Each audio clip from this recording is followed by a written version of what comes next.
참 예수님, 만나뵙게 돼서 반갑습니다. 저는 서울 고속버스 터미널 주임 신부로 있는 이성훈 요한보스코입니다. 반갑습니다.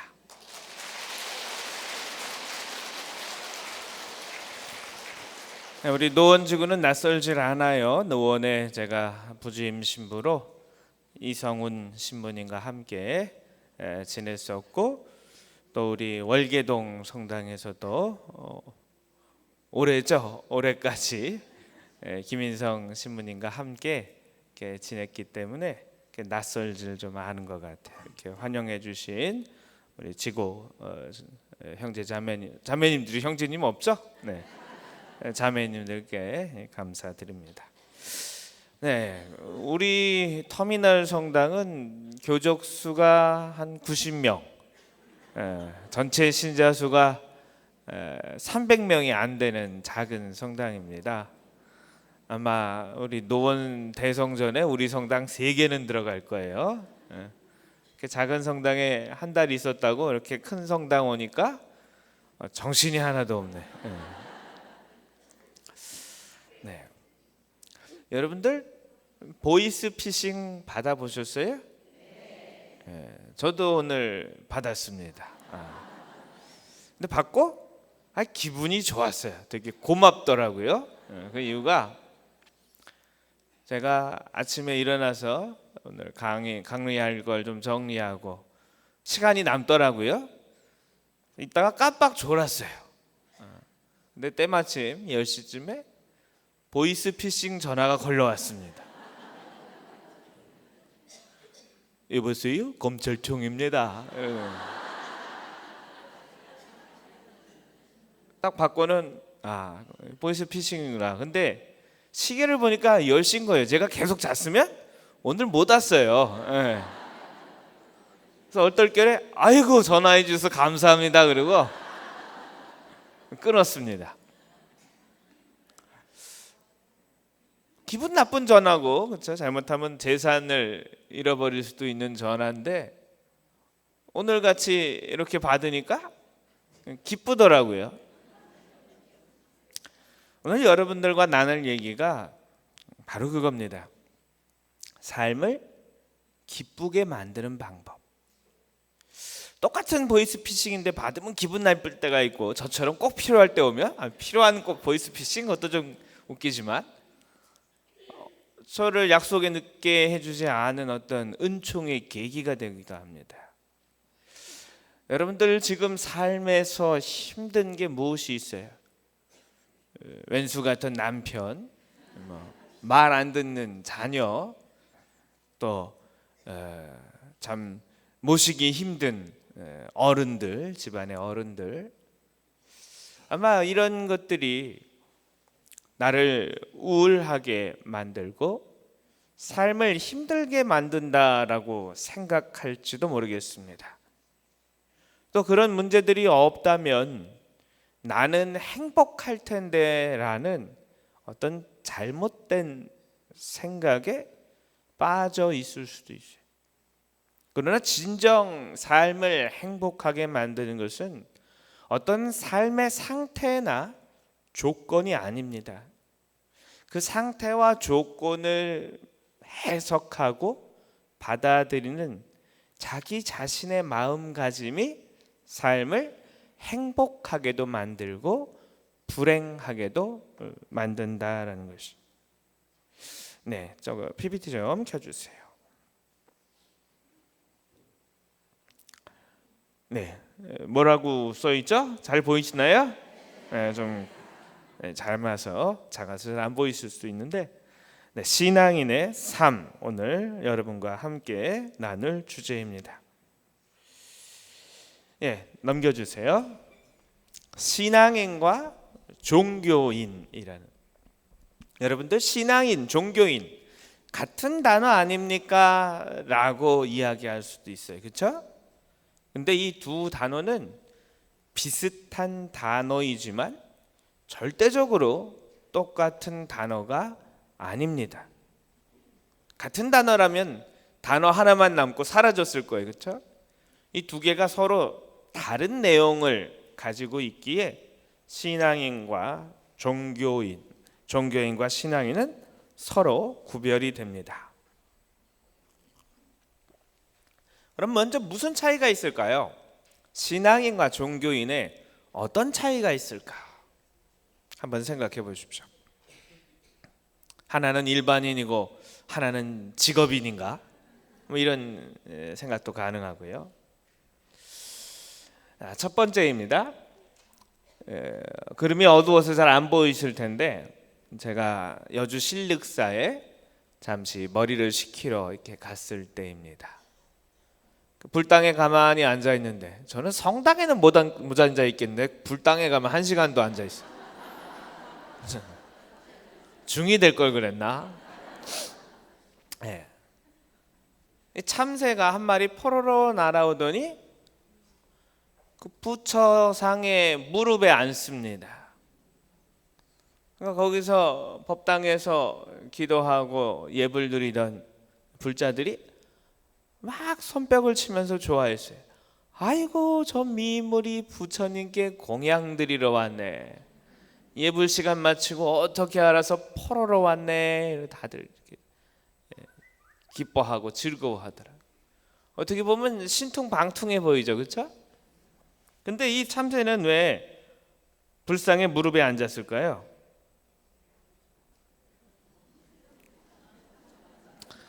불자들은 불심으로 바라봐서 참새 같은 미물도 예불 드리러 왔다라고 생각했지만 조금 있다 보니까 참새가 부처 무릎에 앉아 있다가 공양으로 올려진 쌀알을 물고 파라라 보니까 부처님 예불하려고 올려둔 쌀이 참새의 식량이었던 거예요. 식량.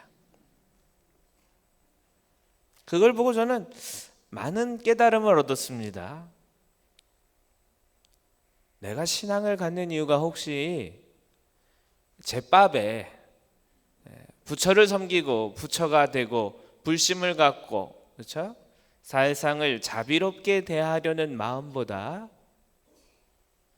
이 종교를 통해서 불교든 천주교든 기독교든 이 종교를 통해서 내가 제복을 혹은 세상의 복을 얻으려고 하는 것은 아닌지 각자가 되돌아봐야겠구나 이런 생각을 했습니다. 내 종교 생활이 근원이 십자가를 지고 하느님을 닮는 데 있습니까? 아니면 내 기도의 소원을 성취하는 데 있습니까? 이 두 사람은 전혀 다른 사람. 어떤 사람이 종교인이고 어떤 사람이 신앙인일까요? 여기서 종교인과 신앙인의 구분이 생겨나는 것이. 다음 그림은 또 절에 갔을 때입니다. 내가 성당은 이렇게 열심히 다녔으면 벌써 천당에 갔을 것 같아요. 또 절에 갔을 때인데 아마 어디더라? 부산에 있던 어디 절일 겁니다. 불자들이 불상에다가 제주도 좋아요. 난 침 붙여서 붙이나 껌 붙여서 붙이나 봤는데 10원짜리 100원짜리를 불상에다 계속 붙여요. 근데 신기한 게 저게 딱딱 붙어요. 야, 제주도 좋아요? 붙이고 있어요. 여러분들 어떻게 보여요? 좋아 보이나요? 그럼 저 사람들 왜 저럴까요? 그래서 제가 물어봤습니다. 주지 스님 찾아서 스님 왜 저들을 말리지 않습니까? 저게 부처님 얼굴에 뭐하는 일입니까? 저건 좀 옳지 않은 거 아닙니까? 그러니까 스님이 무서운 말을 하세요. 저게 다 자기 업이 되는 줄 모르고 저런다. 근데 그걸 굳이 말리려 하지 않는다. 언젠가 하다가 소원 발원이라고 그러더라고요. 불교는 이 발원이 안 들어지는 걸 보면 내가 부처님께 못할 짓을 했구나라는 생각을 하게 될 거고, 그때가 깨달음이 시작이 되니까 그냥 저렇게 두는 거다. 좀 스님들 무섭더라고요, 보니까. 깨달을 때까지 가만둔다. 저 사람들 왜 저래요? 그러니까 돈 많이 벌게 해달라고 부처님한테 저런 거 하는 거라고. 다음 그림 넘겨주세요. 이게 부처가 시다르타 태자라고 하는데 석가모니죠. 석가모니가 득도하기 전에, 부처가 되기 전에 설산에서 수도하는 모습입니다. 그래서 이것을 부처의 10가지 모습 중에 하나라고 해서 설산수도상이라고 해요. 눈 덮인 산에서 이렇게 굶주리고 헐벗은 채로 이렇게 묵상에, 혹은 불교라고 한다면 좌선에 이렇게 매진할 때입니다. 그런 거 보면 어떤 종교의 공통점이 있는 것 같아요. 예수님도 40일간 광야에서 고행을 하셨고, 또 부처도 설산에서 아주 오랜 기간 이렇게 수도를 했다. 못 먹어서 야였고, 찬바람에 눈 내린 그 산에 하도 오래 있어서 옷도 다 낡아서 사라져버리고, 추위와 배고픔에 던져진 채로 좌선에 매진하고 있는 이 부처의 모습이에요. 이 부처가 불자들 장사 잘 되라고 저기서 고행을 했을까요? 이름도 모르는 몇천 년 뒤에 김아무개 씨네 딸이 좋은 대학 붙으라고 저기서 대신 고행을 했겠어요? 여러분들 그렇게 생각이 드십니까? 다음 그림 넘겨주세요. 이거는 또 절 그림이에요. 수화 항마상이라고 해서 설산수도 후에 득도를 합니다. 불도를 깨닫고, 불법을 깨닫고, 이제 막 세상에 불법을 전하려 할 때 뭐가 나타났겠어요? 마귀셋이 나타나요. 마귀라고 안 하고 불교는 마군이라고 하더라고요. 마군의 세 딸이 부처를 이렇게 유혹하러 왔습니다. 하나는 제물로서, 하나는 자신의 어떤 육체를 통해서, 또 하나는 온갖 세상에 좋은 것을 들고 와서 득도하지 말고 이 세상을 누리라라고 유혹을 합니다. 예수님도 그렇죠. 똑같이 광야에서 마귀 셋의 유혹을 받았죠. 그런 거 보면 예수님이 조금 센 것 같긴 해요. 마귀 셋 딸이 온 것과 마귀 셋이 온 것은 전혀 다르잖아요, 그렇죠? 예수님이 조금 더 센 것 같습니다. 또 마귀를 보고는 예수님이 별로 이렇게 흔들리지는 않으셨을 텐데, 마귀의 이쁜 세 딸이 왔으면 예수님도 흔들렸을지 몰라요. 그렇죠? 어찌됐든 이런 큰 고행을 한 부처에게 사람들은 뭘 바랍니까? 제복을 바라고 장수와 복락을 바라요. 그거 하려고, 그렇죠? 그 소원 들어주려고 부처가 굶고 추위에 떨고 몇 달 동안 수도를 하고 묵상을 하고 마귀의 온갖 유혹을 물리쳐서 여러분에게 이쁜 남편, 이쁜 아내, 이쁜 자녀, 돈, 명예, 그거 줄까요? 그거 물리치신 분이에요. 근데 불자들은 뭘 원해요? 부처가 내버린 걸 달라고 원해요. 이상하죠? 스님들이 그렇게 가리킬까요? 스님들 가르침이 뭡니까? 첫 번째, 욕심을 버려라. 그렇잖아요? 너도 부처가 될 수 있다. 그러니 끊임없이 수도정진하고 자비를 베풀어라 라는 게 어떤 불교의 큰 가르침입니다. 거기에 돈 많이 벌고 자손이 융성하고 출세하라고 가르치나요? 그거 어떻게 했어요? 부처가 다 버린 겁니다. 다음 장 넘겨주십시오. 불교의 가르침은 고통의 원인이 되는 일체의 집착을 버리고 깨달음을 얻어 스스로 깨달은 자, 부처가 되고 성불을 하는 겁니다. 근데 사진에 본 사람들은, 또 참새는 이걸 어떻게 왜곡하고 있나요?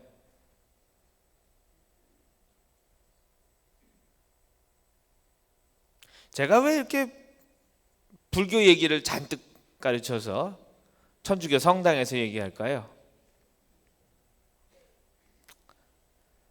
부처를 예수님으로 바꾸고 저를 성당으로 바꾸고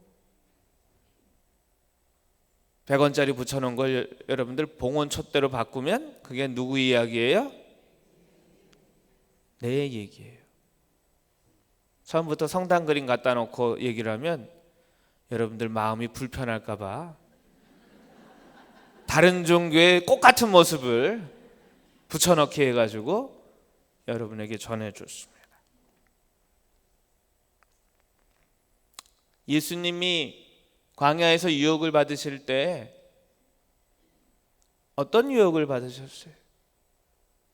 첫 번째, 먹을 거, 의식주, 돌도로 빵이 되라 라는 유혹을 어떻게 하셨어요? 넘기셨어요. 또 그러면 명예와, 그렇죠? 좋은 것들을 세상에 보여주고 마귀가 나한테 절하면 이걸 내어주겠다. 세상 꼭대기에 서서 모든 걸 다스릴 권한을 너에게 주겠다라고. 예수님 이걸 버리셨어요. 마지막으로 성전에서 뛰어내려라. 그러면 하느님이 구해줄 거다. 하느님을 이용하라고 유혹하였습니다. 근데 예수님은 하느님을 시험하지 말라라는 계명이 있다라고 말씀하시고는 그렇게 하지 않으셨어요. 근데 우리 신앙인들은 하느님을 이용해요. 하느님을 시험합니다. 오히려 주님 이거 안 주면 나 내일부터 냉담할 거예요. 이거 안 주면 교무금도 안 내고 보험금도 안 내. 나 봉사도 안 하고 레지오 내가 그거 얼마나 힘들게 하는데 단장도 안 할 거야.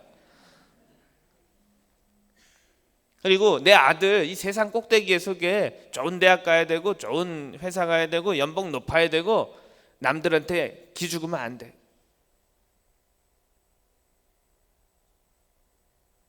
그리고 통장엔 죽을 때까지 먹고 사는 데는 욕심도 없어요. 먹고 사는 데는 지장만 없게 해주세요. 욕심도 없대. 아, 나 참 기가 막혀. 혹시 그러고 있지 않아요? 예수님이 다 거부하고 버리고 마귀의 유혹이라는 걸 끊어내셨는데 혹시 나는 마귀의 유혹을 원하고 있지 않나요?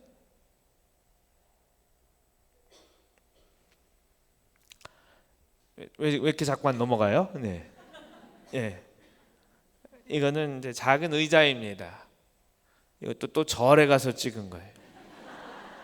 어디 전이냐면 법정 스님이 머무시던 절 길상사에 가서 찍었습니다. 아주 작고 볼품없는 나무 의자예요. 장작 못 쓰는 것 잘 다듬어서 손수 법정 스님이 못 박아서 만들었대요. 그래서 추울 때 가을날이나 봄날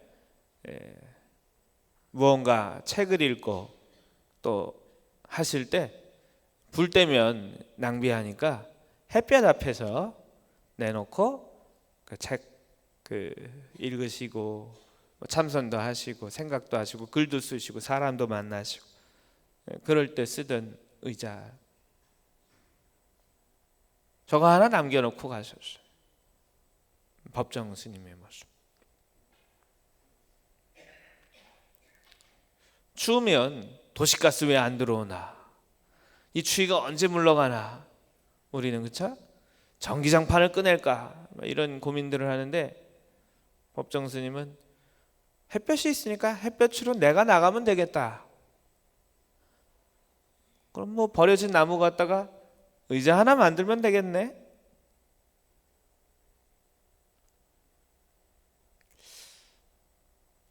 불상 앞에서 100원짜리를 붙여대는 불자들의 모습과 무소유라 부처가 얘기했으니 자기도 햇살, 공짜로 주어지는 햇살 빼고는 갖지 않으려 했던 법정 스님의 삶이 똑같은 불교를 믿는 사람임에도 불구하고 정반대의 모습이다.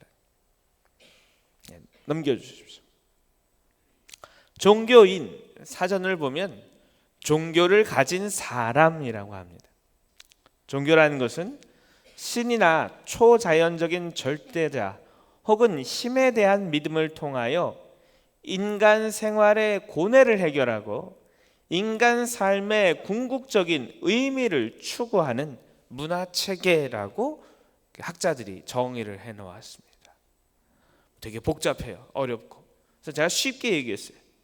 즉 종교인이란 하느님의 삶의 중심에 계신 사람이 아니에요. 뭐냐면 인간, 나의 문제를 종교를 통해 해결하고 싶은 사람이 종교인입니다.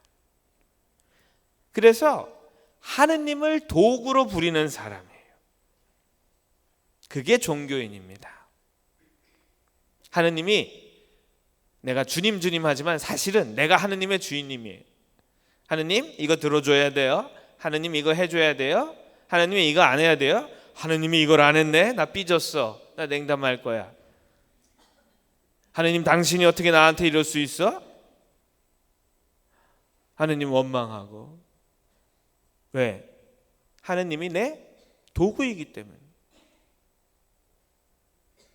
하느님을 따르는 많은 사람들이 주님의 종이 되지 못하고 오히려 주님을 종으로 부리는 경우가 많다.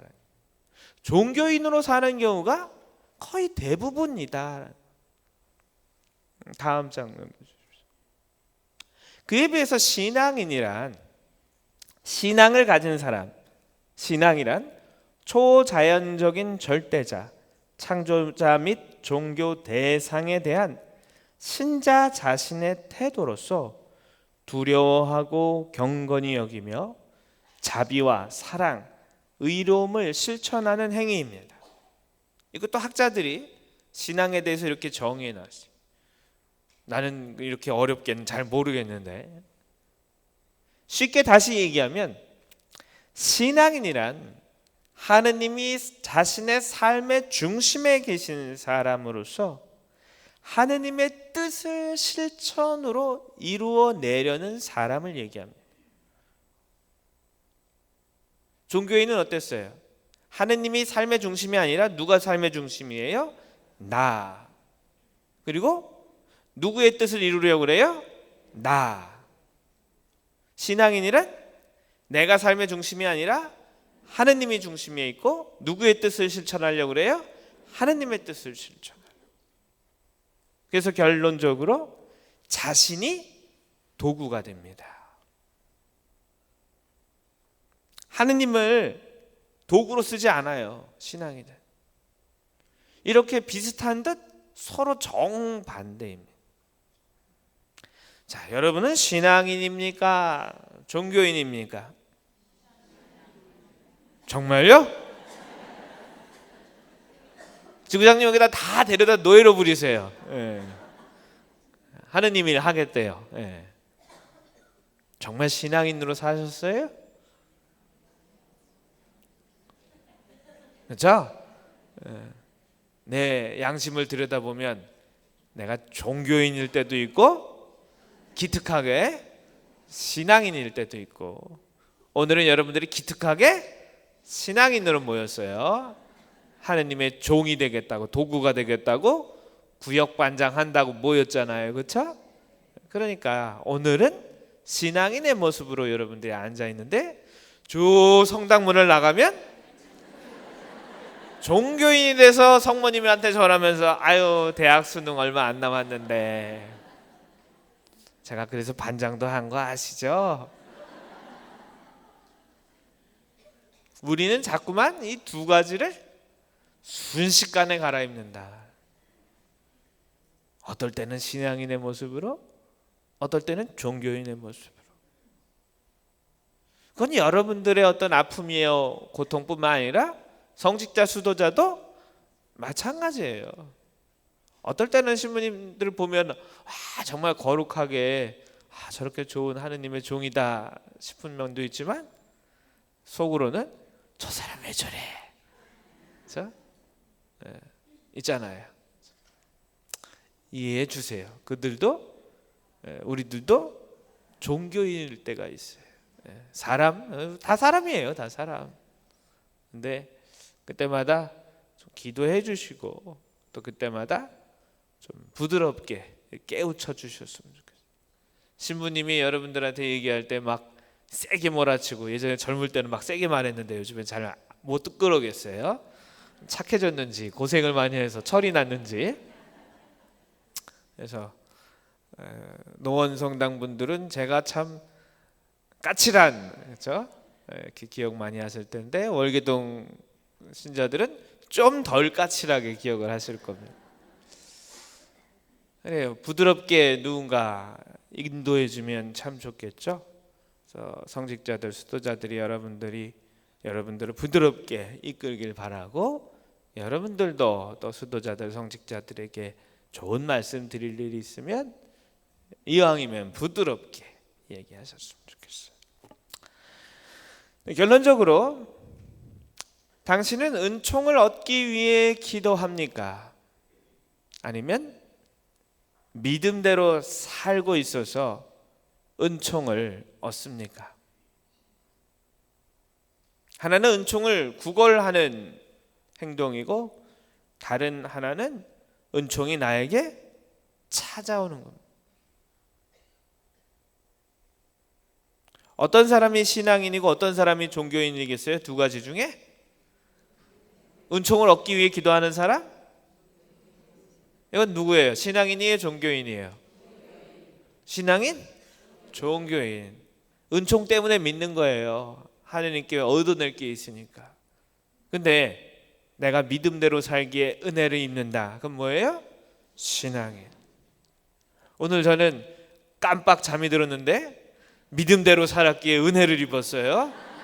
보이스 피싱을 통해서도 은총을 받았어요. 믿음을 그렇게 열심히 살진 않았지만, 이게 다 여러분들을 사랑하셔서 저와 같이 이렇게 깜빡깜빡 잘하는 놈을, 그런 사람을 통해서도 역사하시는, 인도하시는 하느님의 손길이라고 생각합니다. 그래서 오늘 내내 감사드렸어요. 아우, 지각했으면 정말 이건 망신이었을 텐데 지각 안 할 수 있어서 굉장히 감사드렸고, 또 정말 여러분들의 믿음에 하느님이 응답을 주시는구나, 이런 작은 기적의 은혜의 체험을 할 수 있었던 기회였습니다. 네, 두 번째 주제는 비움과 채움이라는 주제입니다. 비움과 채움. 이것은 우리가 신앙인으로 살기 위해서, 종교인이 아니라 신앙인으로 살기 위해서 굉장히 필요한 방법입니다. 우리가 자꾸만 신앙인으로 살지 못하고 종교인으로 살게 되는 이유가 뭐예요? 내 안에 뭐가 있어서 그래요? 비워지지 않은 욕심이 있어요. 근데 이게 욕심이 잘 비워집니까?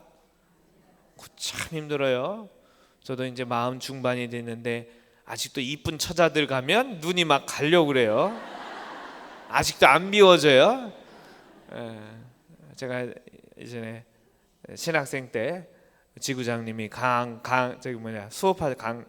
수업하실 때 강단에 서서 이렇게 이야기하실 때 항상 하시는 말이, 몸이 완전히 식어가지고 관 속에 들어가야 사라지는 거라고 항상 얘기를 하셨어요. 그래요. 인간은 죽을 때까지 자신의 욕구와 욕심과 싸워야 해요. 관뚜껑 닫히기 전까지도 몰라요. 우리는 왜 신앙인보다는 종교인에 가깝게 살아갈까요? 다음 장입니다.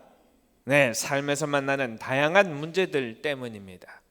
어떤 문제들을 해결하기 위해서 은총이 필요하고 여러 가지 도구가 필요하고 여러 가지 사회적 재원들이 필요합니다. 그 문제를 내가 조달할 수 없으니까, 그렇죠? 어떤 한계가 넘어가니까 내일 전셋값을 다 줘야 되는데 내가 은행 가서 대출 받고 뭐 탈탈 떠라도 100만 원이 부족해요. 할 도리를 다 했어요. 그럼 어떻게 해야 돼요? 하느님께 싹싹 비는 수밖에 없어요. 어떻게 좀 주인이 좀 깎아주든가 어서 꽁돈이 나오든가 뭐 어쩐 일이야. 하느님 나 이제 못해요. 살려주세요. 종교를 통해서 결국엔 문제를 해결하려고 합니다. 여러분이 종교인에 가깝게 살고 있는 것이라면, 그리고 삶이 아니라 사실 기도의 내용들이 많이 종교인스럽죠. 그 이유는 여러분이 가지고 있는 삶의 문제 때문이에요. 여러분은 어떤 문제를 가지고 있나요? 원수가 아니라 왼수인 남편? 뭐 누구나 가지고 있는 돈 문제, 좋지 않은 건강이나 가족 구성원의 어떤 불화들, 그런 문제 때문에 사실 우리가 기도하게 된 아닌가 생각해 봅니다. 문제를 차분히 바라봐야 돼요. 그런 것들은 감정을 쓰지 말고 문제를 차분히 바라보고 그 일이 왜 벌어졌는지를 우리가 잘 살펴야 합니다. 여러분이 가지고 있는 문제가 해결 가능한 문제입니까? 아니면 욕심입니까? 해결 가능하다라는 것은 지금 내가 가지고 있는 지식이나 재산이나 건강이나 혹은 기타 여러 가지 능력들을 통해서 문제가 해결될 수 있는 수준이라면 그건 능력 안의 일입니다. 근데 능력 밖의 일이 있어요. 내가 얼굴이 김태희처럼 이뻤으면, 내가 좀 더 젊었으면, 이 관절염이 지긋지긋한 관절염이 없어졌으면 참 좋겠다. 그거 능력의 일인가요? 능력 밖의 일인가요? 능력 밖의 일이죠, 그렇죠? 능력 안의 일이 있고 능력 밖의 일이 있어요. 내가 해결 가능한가요? 아니면 다른 사람이 해결해 줘야 되나요? 여러분의 문제 얘기예요. 어떤 아이가 페이스북에 그런 글을 올렸어요. 담임 선생님이 페이스북에 자기의 미래의 꿈을 쓰고 나는 어떤 노력을 하고 있는지 이렇게 써라, 댓글로 써라. 담임 선생님 홈페이지. 그래서 많은 학생들이 저는 피아니스트가 되고 싶어서 음악 학원에 다녀요. 저는 뭐 훌륭한 소설가가 되고 싶어서 책을 열심히 읽어요. 근데 어떤 한 아주 기발한 꼬마가 이런 얘기를 썼답니다. 제 꿈은 재벌 2세인데 부모님이 노력을 안 해요.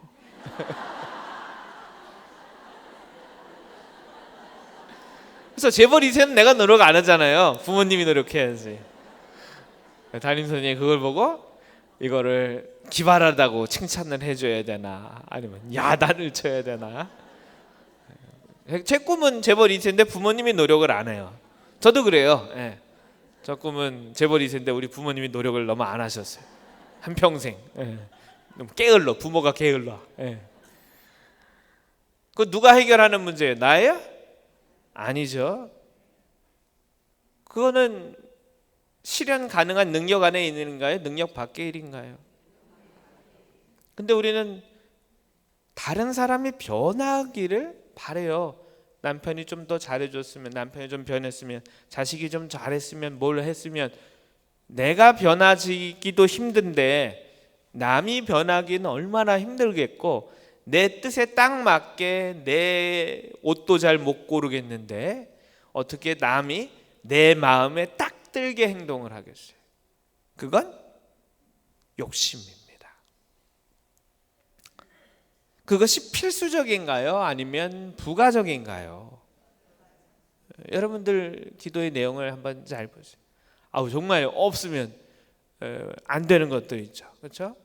밥을 먹어야 되는데 수저가 없으면 이거 뭐 어떻게 해요? 그렇죠? 필수적인 거예요. 근데 부가적인 것들이 있습니다. 내일 당장 수술을 앞두고 있는 깨어나지 못하는 가족, 정말 하느님의 은총을 바라야겠죠. 하느님 은총 없이는, 그렇죠? 아무리 의사 선생님이 노력해줘도 어려울 수 있으니까. 그건 내 힘 밖의 일이에요. 그러니까 하느님께 의탁할 수밖에 없어요. 근데 내가 이게 신경통이 있어가지고 이게 없어졌으면 좋겠어요. 근데 운동도 안 하고, 그렇죠? 맨날 술이나 먹고 담배나 피고 신경통 이거 왜 없어져? 왜 안 없어져? 막 이러면 뭡니까? 삶에 있어서 꼭 필요하지도 않아요. 그렇죠? 그냥 신경통 정도는 안고 살아도 되는 문제예요. 안 고쳐도 내가 안고 갈 수 있는 문제입니다. 그리고 노력하면 이것도 어느 정도 좋은 차도를 보일 수 있는데 노력을 하지 않아요. 부가적인 것에다가 노력도 하지 않아요. 그게 뭐예요? 욕심. 하느님의 뜻에 맞습니까? 여러분들의 바람이? 아니면 하느님 뜻과는 전혀 상관없는 겁니까? 또 여러분이 가지고 있는 생각과 바람과 소원에 대한 하느님의 마음은, 하느님의 시각은 어떤 것일까요? 이것이 욕심과 꼭 필요한 은총을 구분하는 식별의 기준입니다. 다시 한번 말씀드리면, 해결 가능한 일인가? 아니면 능력 밖의 일인가? 나의 문제인가? 타인이 도와주거나 변해야 되는 문제인가? 그리고 삶에 있어서 꼭 필수적인 것인가? 아니면 없어도 되는 부차적인 것인가? 내가 바라는 것이, 지향하는 바가 하느님의 뜻에 맞는가? 아니면 완전 이 세상의 것인가? 그리고 하느님은 그것을 바라볼 때 어떤 마음이실까? 결론적으로 얘기해서 내가 기도하고 바라는 바가 구원에 꼭 필요한 것인가, 필요하지 않은 것인가를 구분할 수 있는 능력이 우리에겐 필요하다. 이것을 구분 못하면 내가 신앙인으로 살기보다 그런 것들을 바라서 뭘로 살아가요? 종교인의 모습으로, 하느님의 도구로 살지 못하고 하느님을 종으로 부리는 그런 삶을 살 수 있다. 여러분의 마음 안에 있는 거, 저는 여러분의 뭘 바라고 어떤 희망이 있고 어떤 욕심이 있는지 모릅니다. 그러나 여러분 자신 스스로가 아시니까 이제 내가 가져온 문제들, 나를 오랫동안 얽매이던 문제들, 날 힘들게 했던 것, 하느님 앞에 바라보세요. 그 문제가 어떤 모습인지, 그것 없이도 살 수 있는지 없는지, 하느님은 이것에 대해서 어떤 뜻과 어떤 구원 계획을 가지고 계실지 하느님께 여쭙고 한번 스스로 답을 찾아보시다, 이겁니다.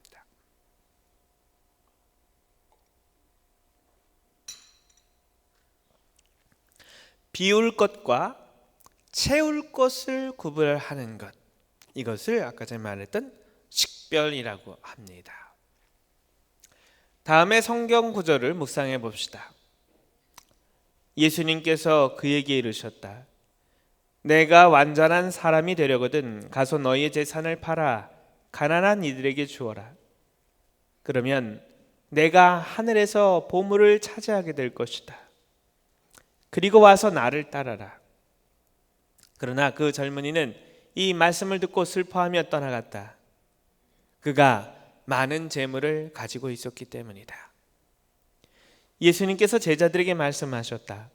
내가 진실로 너희에게 말한다. 부자는 하늘나라에 들어가기가 어려울 것이다. 다음 장 넘겨주십시오. 루카복음입니다. 어떠한 종도 두 주인을 섬길 수 없다. 한쪽은 미워하고 다른 한쪽은 사랑하며 한쪽은 떠받들고 다른 쪽은 업신여기게 된다.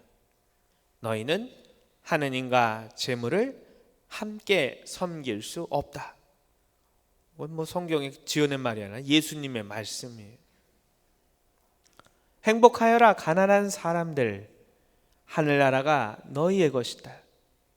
그러나 불행하여라 너희 부유한 사람들, 너희는 이미 위로를 받았다.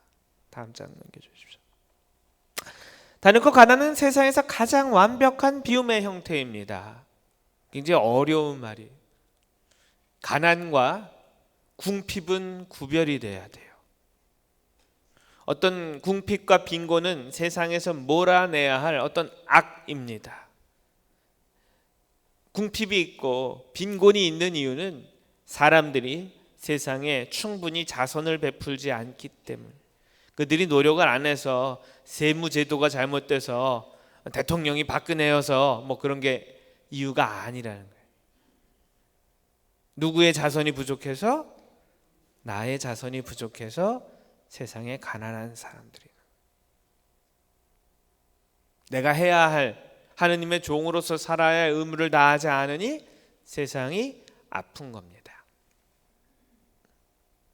가난은 내가 선택하는 것이, 오히려 가난이라고 표현하기보다 포기라고 볼 수도 있고 나눔이라고 볼 수도 있고 사랑의 실천이라고 얘기할 수도 있어요. 근데 성경은 그것을 그냥 가난이라고 얘기를 합니다. 가난이 선물인 이유는 세상에서 가난을 받아들이기가 제일 어렵습니다. 여러분들 가난해지세요 그러면 좋아하시겠어요? 아니, 가난한 사람은 행복하여라 하늘나라가 너희의 것이다 그러는데 여러분들 안 받아들이시겠어요? 가난?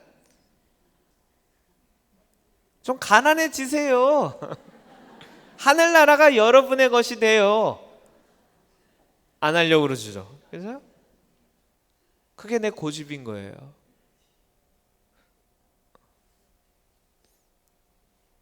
왜 가난한 사람은 행복합니까? 이거 버리기가 세상 무엇보다 더 힘든데, 그렇죠? 남편 버리라면 버려도 돈 버리라면 아마 안 버릴 자매님들 많을 거예요. 예. 얼마나 이거, 그렇죠? 세상을 살아가기 위해서 꼭 필요한 어떤 것들이고 또 버리기가 쉽지 않아요. 근데 가난한 사람은 원체부터 뭐가 없어요. 없으니까 버릴 것도 없고 하나님을 따르는데 더 편안합니다. 그래서 수도자들이 재산을 갖지 않는 이유가 부유하게 사는 법을 몰라서, 그러면 안 돼서가 아니라 처음부터 가난해야 하느님 선택이 쉽기 때문이에요.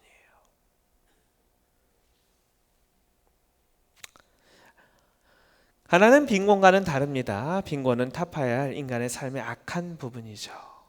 빈곤을 타파하는 유일한 길은 가난의 선택입니다. 내 것을 나누어 주는 데 있어요.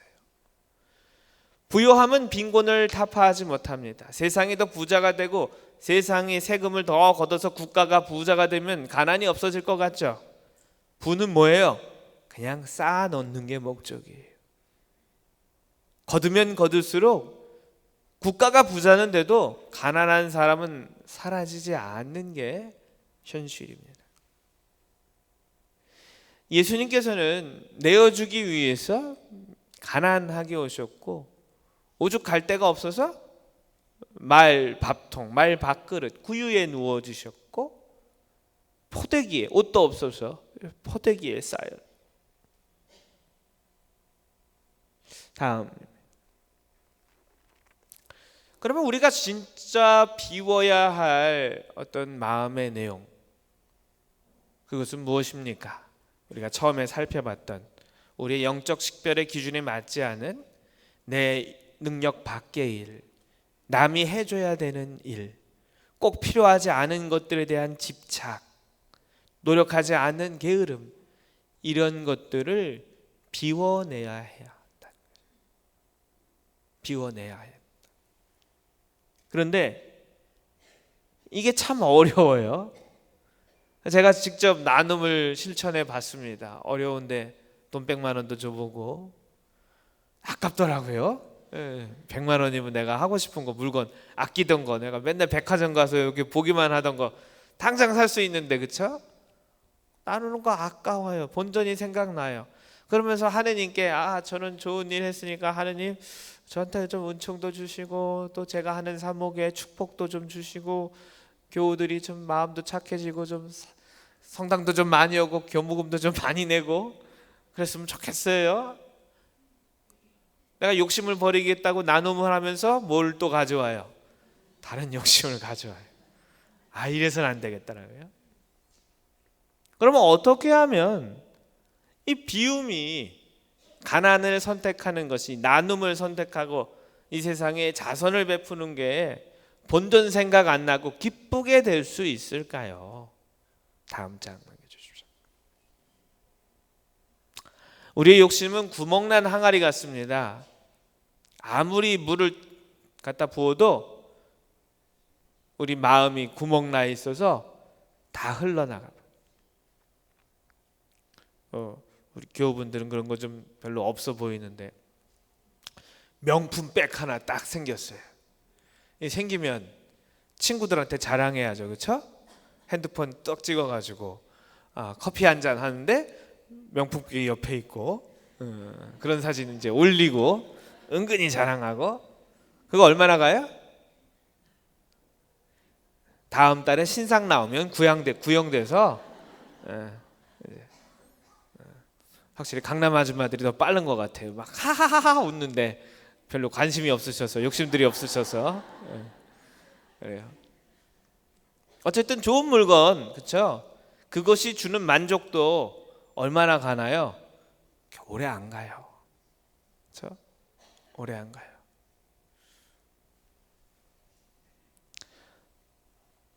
이게 그것을 그려놓은 사진입니다.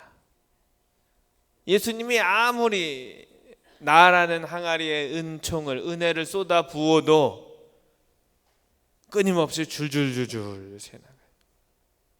여러분들 인생에서 이런 기도 많이 하셨을 거예요.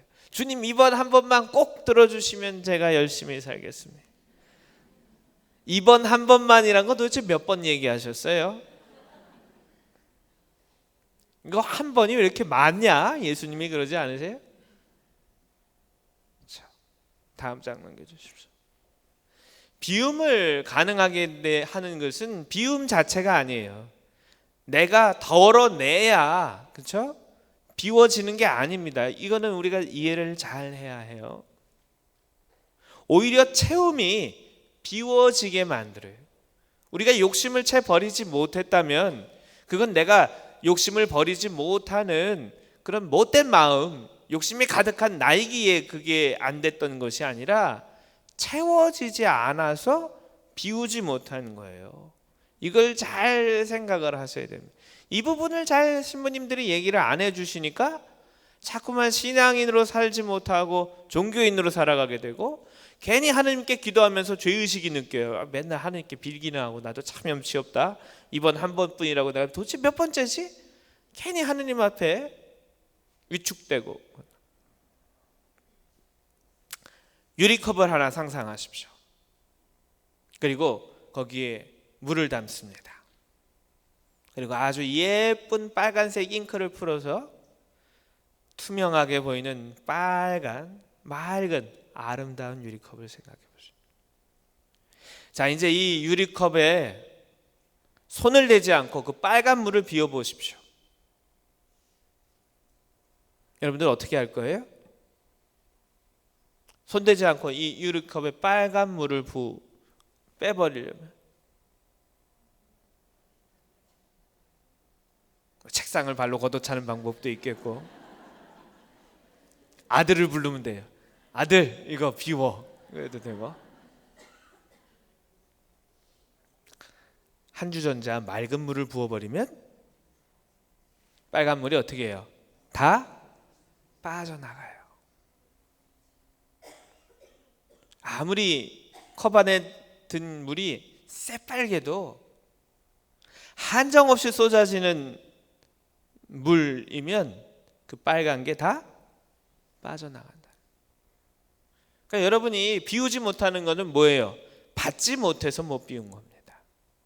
정말로 맑은 물을, 맑은 은총을 많이 받아야 내 안에 있는 욕심들이 나가는데, 맑은 은총으로 나를 채울 생각을 못해서 여전히 내 삶과 상관없는 욕심들이 날 지배하고 나를 종교인으로 살아가게 만들고, 그럼 그 맑은 물을 우리는 어디에서 찾을 수 있겠습니까? 하느님을 먼저 선택하고 우리 자신을 하느님으로 채워야 비움이, 나눔이, 영적인 선택이, 식별이, 그리고 신앙인의 삶이 시작되는 거예요. 우리가 신앙생활이 어려웠던 이유가 비워야 채워주시는 줄 알았어요. 지금껏 그렇게 배워하셨습니다.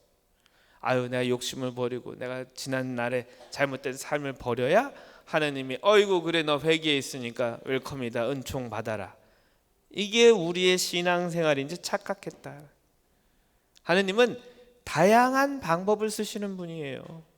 저 지각하지 않으려고 보이스피싱도 쓰신 분이에요. 하나님은 일은 그렇게 놀랍습니다. 그러니 이제 하나님한테 더 달라고 청하세요. 근데 그런 것들이 물질적인 것이나 세상의 것이 아니라 하나님 저에게 더 축복 주시고 더 사랑 주시고 당신의 사랑을 느끼게 해주시고 당신의 말씀을 깨닫는 지혜를 주시고 나한테 성경을 읽을 수 있는 건강과 노안을 좀 죽여주시고 청해보세요. 주님, 제가 비우기 위해서 당신으로 채우려고 합니다. 그러니 저에게 은혜를 더 주십시오. 그러면 제가 낫겠습니다. 주님 한 말씀만 해 주십시오. 제 영혼이 나을 것입니다. 더 주십시오. 그러면 제 안에 나쁜 것들이 나갈 것입니다. 이것이 바로 신앙의 어떤 삶의 방법이다. 끝으로 이것은 제가 볼요나 이태리에 갔을 때 올 봄일 거예요. 올 봄에 찍었던 사진입니다. 도미니코 성인의 유해가 모셔진 성당에서 이렇게 기도하고 이렇게 나오면서 찍은 사진. 때마침 비행기가 이렇게 지나가서 성인의 가슴을 비행기 구름이 관통하고 있는 사진. 성인이란 무엇인가? 하느님으로 가슴을 채운 사람이에요. 성인들은 여러분 같았습니다. 우리 교회가 거룩하다고 여기는 중세의 교부 아우스팅은 사생애까지 있는 사람이었어요. 근데 그분이 회개해서 주교까지 되었고 아주 서방교회에서 존경받는 성인이 되셨죠. 하느님은 지난날 우리가 어떤 욕심 안에서 어떤 불의와 악행을 저질렀는지 관심이 없으십니다. 주님은 오늘 내가 주님의 뜻에 맞는 것을 청하고 나를 주님의 은혜로 채워서 이 세상에 주님의 도구로서 기쁘고 행복하게 살기를 바라십니다. 그러기 위해선 우리가 버려야 할 것이 무엇인지 잘 식별해야 하고 하느님의 은혜로서 나 자신을 청해야 할 것이죠. 여러분의 신앙생활, 어떤 교리 공부, 성경 공부, 또 매일 미사에 와서 듣는 어떤 신부의 말씀들, 그런 것들로 나를 채워야 내 안에 나쁜 것들이 빠져나가게 되는 거예요. 여러분들 한번 실험해 보세요. 슈퍼마켓 가서 물을 그냥 1.5리터 3개 사서 그거 앉은 자리에서 다 마셔보세요. 1시간 있다 어디 가요? 화장실 가서 오줌 다 싸요. 그렇죠? 내 안에 있는 게 다 나가요. 근데 물도 안 마시고 화장실 가서 내 안에 있는 게 다 나갈 때까지 앉아있으면 고역이에요. 깨끗한 물로 나를 채우면 내 안에 더러운 물이 나가듯이 하느님의 은혜로서 날 채워야 내 안의 욕심들이 정화되지 않는, 식별되지 않은 그런 욕심들이 나를 떠나간다. 그러니 먼저 채워야 우리는 신앙인으로 살 수 있어요. 채우지 않으면 계속해서 우리는 종교인으로 살 수밖에 없습니다. 오늘 저를 통해서 하나님께서 말씀을 주셨는데 좀 채워진 것 같아요? 네. 이제 좀 버릴 용기가 좀 생겨났습니까? 이제 내가 가지고 있던 어떤 기도의 내용과 소망들이 이게 인간적이라는 게 좀 느껴지셨어요? 그거 좀 약하네. 맞아, 좀 약하네. 그래요. 천리기름도 한 걸음부터예요. 그래서 여러분들이 이제 어떤 종교의 영성의 삶의 원칙과 원리, 채워야 비울 수 있다는 아주 단순한 우리 신앙의 진리를 깨달으셨으니 이제는 이제 하느님으로 채울 일만 남았어요. 마지막으로 구역반장 일을 하다 보면 어려운 일들이 참 많습니다. 특별히 원치 않는 다툼이 신앙인들 사이에 생기기도 하고 또 좋은 의도로 봉사하러 나가지만 사람들이 냉대하기도 하죠. 그렇죠? 괜히 나에게 시비를 걸고 분노를 터뜨리기도 해요. 근데 그때 우리가 기억해야 할 것은 내가 아니라 하느님입니다. 예수님께서 이해할 수 없는 사람들의 폭력을, 채찍질을, 침뱉음을, 조롱을, 뺨을 맞음을 받으셨다는 걸 기억하셨으면 좋겠어요. 저도 그럴 때마다 참 속상하고 하느님이 우리 봉사자들에게 왜 그렇게 좋은 걸 주시지, 이렇게 어려운 은혜를 주시나 생각해 보지만 다 그 뜻이 있어서 그러신 거 아니겠습니까? 하느님의 심정을 깨닫고 하느님과 같은 마음이 돼보고 아버지가 어떤 느낌이셨는지 우리가 깨우칠 수 있는 또 다른 기회이기도 해요. 예수님은 악을 악으로 갚지 않으셨습니다. 여러분들이 저희 성직자들의 일을 도우시면서 당하게 되는, 만나게 되는 모든 어려움들 참으로 안타깝고 죄송하게 생각합니다. 근데 제가 드릴 수 있는 말씀은 그때마다 그리스도를 생각하고 그리스도의 마음을 알게 됐음을 감사하고 그것을 은총으로 변모시킬 수 있도록 주님께 위로와 용서, 은총을 청하시기를 바라요.